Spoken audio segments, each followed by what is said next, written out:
The dynamic grid.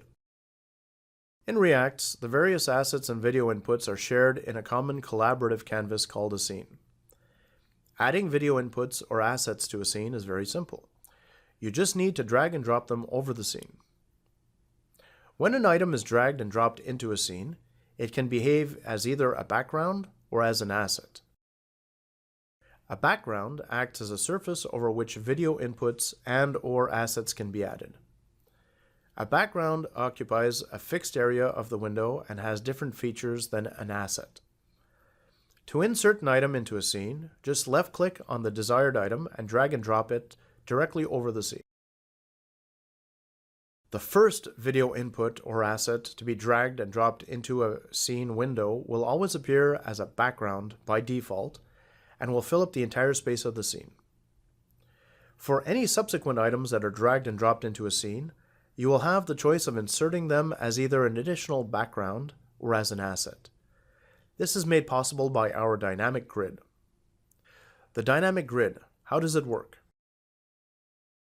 When you drag an item over a scene that already has a background in it, you will notice that as you mouse over the various areas of the scene, a dynamic virtual grid appears as blue highlights. Drop an item as a background. A background acts as a surface over which video feeds and/or assets can be added. A background occupies a fixed area of the scene and has different features than an asset. As previously mentioned, the first item to be dragged and dropped into a scene will, by default, always appear as a background and will fill up the entire space of the scene. Now let's add a second item to the scene, for example, an image. To add this image as a second background, you will need to select the item and drag it over to the edge of the scene.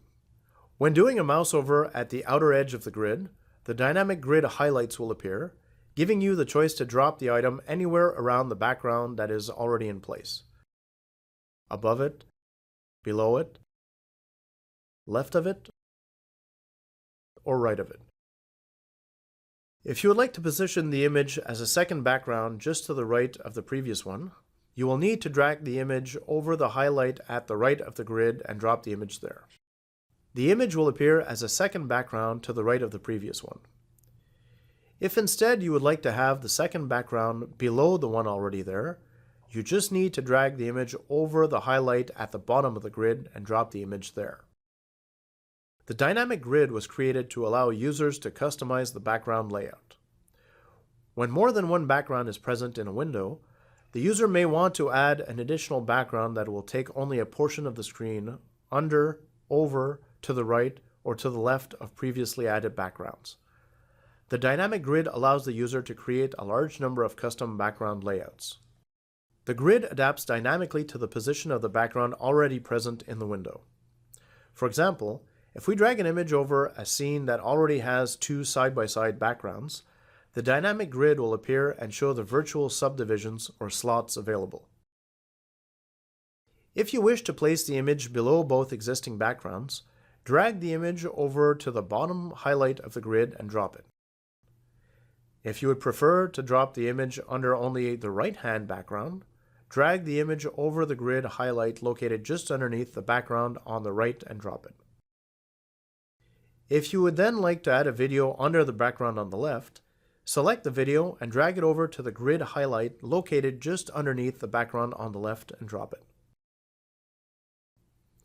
As you can see, the dynamic grid will allow you to create a large number of custom background layouts. If you would like to swap the position of the various backgrounds you have placed in your scene, just left-click on the background that you would like to move and drop it in the new desired position. The background swap will occur instantaneously. If you would like to delete a specific background, just right-click over that background and choose the Delete option. This will remove the background from the grid. Other editing options are available by right-clicking over a background.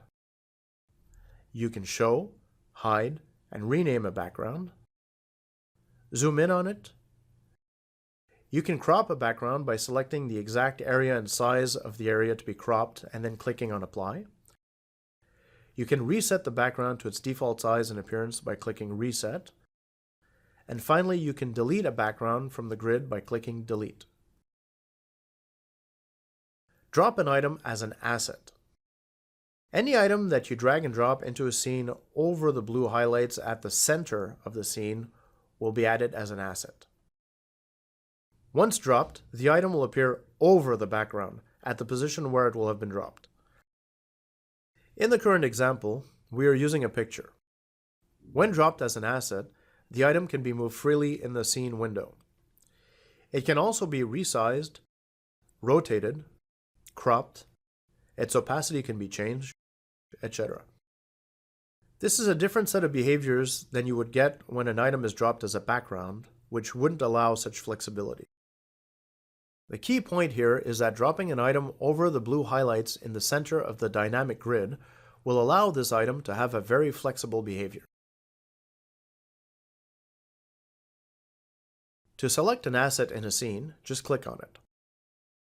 You'll know when the asset has been selected when you see the 4 small squares appear at the corners of the asset. To move the asset freely in a scene, left-click and hold and move the asset where you want. To resize the asset, you can use the mouse scroll wheel. You can also resize the asset in 2 other ways. By clicking on any of the 4 small squares at the corners of the asset and moving your mouse forward and backward, or by right-clicking on the selected asset and choosing the Scale option. Moving the Scale scrubber left to right will allow you to resize the object. To rotate the asset on the scene, position your mouse just off of one of the 4 corners of the asset, and you will see a double-headed curved arrow appear. When you see this arrow, left-click and move the mouse forward and backward to rotate the asset. Another way for you to rotate the asset is by right-clicking on the selected asset and choosing the Rotate option. Moving the scrubber left or right will allow rotation of the object. There are various other options available for items that are dropped as assets, obtainable by right-clicking over the desired asset. Depending on the type of asset, an image, a video, a camera feed, etc., the options available will vary. More details on these options are provided in the tutorials on assets.